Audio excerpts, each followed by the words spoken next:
নমস্কার বন্ধুরা, আজ আমি আবারও চলে এসেছি আপনাদের সামনে আরেকটি নতুন রেসিপি নিয়ে। তো সামনেই জন্মাষ্টমী, তো জন্মাষ্টমীতে আমি তালেরই একটা রেসিপি নিয়ে এসেছি। তো চলুন দেখি আজকে কি রেসিপি আমি আপনাদের জন্য রেখেছি। তো এর জন্য আমার তাল লাগবে। দেখুন আমি একটা তাল নিয়ে এসেছি। তো আমি এই তালের খোসাগুলো ছাড়িয়ে পাল্পগুলো বার করে নেব। এটা তো আমার এত লাগবে না, অর্ধেকটা লাগবে। আর নিয়ে নিয়েছি 1 পোয়া দুধ, 1 প্যাকেট সুজি। এদিকে কড়াইটা আমি গ্যাসের উপরে বসিয়ে আমি ফুটিয়ে নিয়েছি। ফোটানো দুধই আমার, এর মধ্যে দিয়ে দেবো সুজি। 1 প্যাকেট সুজি আমার লাগবে। যেহেতু দুধটা ফোটানো ছিল আমি আর ফোটালাম না। দেখুন ফুটতে লেগে গেছে সঙ্গে সঙ্গে, কারণ এখন আমি দুধটা জাল করে নিয়েছি। এর মধ্যে দিয়ে দেবো পাল্প। এতটা আমার লাগবে না, অর্ধেকটা দিলেই হয়ে যাবে। এবার মিশিয়ে নেবো। দিয়ে দেবো খোয়া ক্ষীর, চিনি। এখানে 4 চামচ চিনি আমি দিয়ে দিলাম। এগুলো আমি ঠিক করে মিশিয়ে নেবো। এটা নাড়তে নাড়তে গলে যাবে খোয়া ক্ষীরটা। ঘি এবার নাড়িয়ে নেবো। এবার আমি গ্যাসটা অফ করে দেবো। এরপরে পরের স্টেজটা, এটা ঠান্ডা না হলে আমি করতে পারবো না। এখানে 3টে এলাচ নিয়ে নিয়েছি। এলাচগুলো আমার গুঁড়ো করে নিতে হবে। আমি গুঁড়ো করে নিয়েছি। এবার আমি এটা একটা বড় পাত্রের মধ্যে নিয়ে নেব। মাখতে হবে ভালো করে।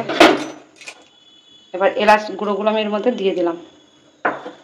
এবার এটাকে আমি সুন্দরভাবে মাখতে হবে। দেখুন আমি এলাচের গুঁড়োটা ঠিক করে মিশিয়ে নিয়েছি। এবার আমি দিয়ে দিলাম এখানে 1 চামচ মতন ময়দা। এটা সম্পূর্ণই অপশনাল, আপনারা চাইলে দিতেও পারেন, আদারওয়াইজ স্কিপ করে দেবেন। এটা সম্পূর্ণই অপশনাল, আমি আবারও বলছি ময়দাটা। আর আমি এর মধ্যে দিয়ে দেবো একটু ঘি।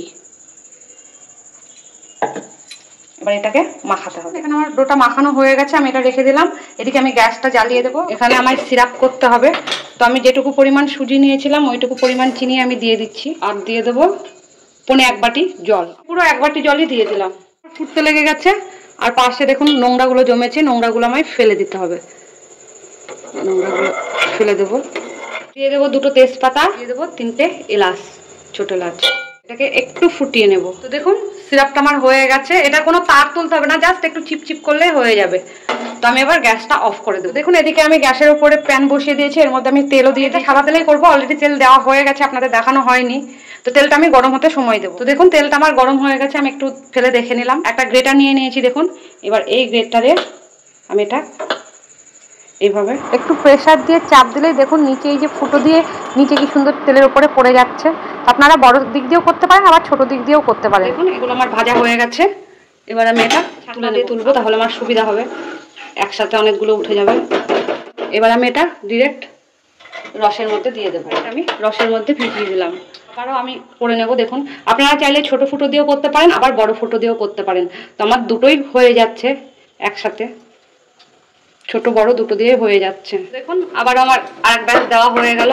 এবার এটা একটু ভেজে নেব। এগুলো ভাজতে খুব সময় লাগে না। তো দেখুন এই ব্যাচটা আমার ভাজা হয়ে গেছে। আমি সেম একইভাবে এটা তুলে নেব। এবার এটা আমি এর মধ্যে দিয়ে দেবো।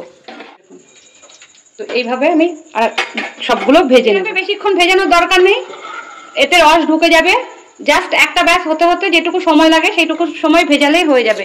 এবার আমি এগুলো তুলে নেব। এটাকে একটু কাট করে রাখতে হবে, বাকি সিরাপটা তাহলে এখান থেকে পড়ে যাবে। এটা জাস্ট কাট করে হয়ে গেল। আমি এবার থালাটাকে কাট করে রাখবো যাতে সিরাপগুলো সব পড়ে যায়। এভাবে রাখলে বাকি সিরাপটা সব পড়ে যাবে। আর তা নাহলে আপনারা ছাকনার উপরে তুলতে পারেন। ছাকনা দিয়ে ছাকনার উপরে তুলে রাখলে সিরাপটা বেরিয়ে যাবে।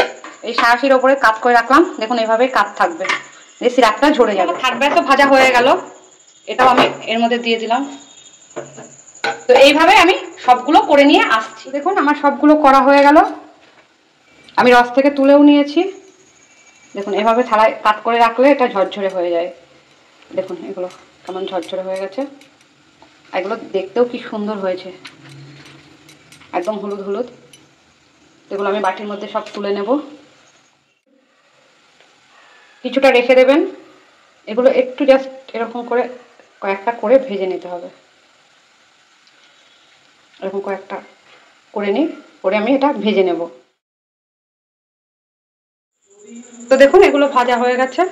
এবার আমি এগুলো সব তুলে নেব। এটা আমি রসের মধ্যে দিয়ে দিলাম।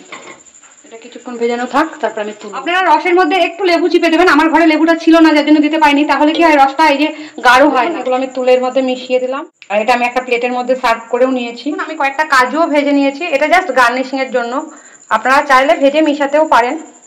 তো এটা দেখতে ভালো লাগে। কাজুটা গোপালের খুব প্রিয়, আপনারা চাইলে এটা দিতেই পারেন এর উপরে সাজিয়ে। তো দেখুন আমার গার্নিশিংটা কমপ্লিট হয়ে গেছে, আপনারা আপনাদের মতন করে সাজাবেন। তো ভিডিওটা এতক্ষণ দেখার জন্য অনেক ধন্যবাদ। ভিডিওটাকে অনেক অনেক করে লাইক করুন, শেয়ার করুন, আর এই চ্যানেলটিকে সাবস্ক্রাইব করে রাখুন, যাতে আগামী ভিডিওগুলো আপনারা খুব সহজে আর তাড়াতাড়ি পেয়ে যান। তো ভিডিওটা আজকে এই পর্যন্তই, দেখা হবে নেক্সট ভিডিওতে, ততক্ষণে টাটা।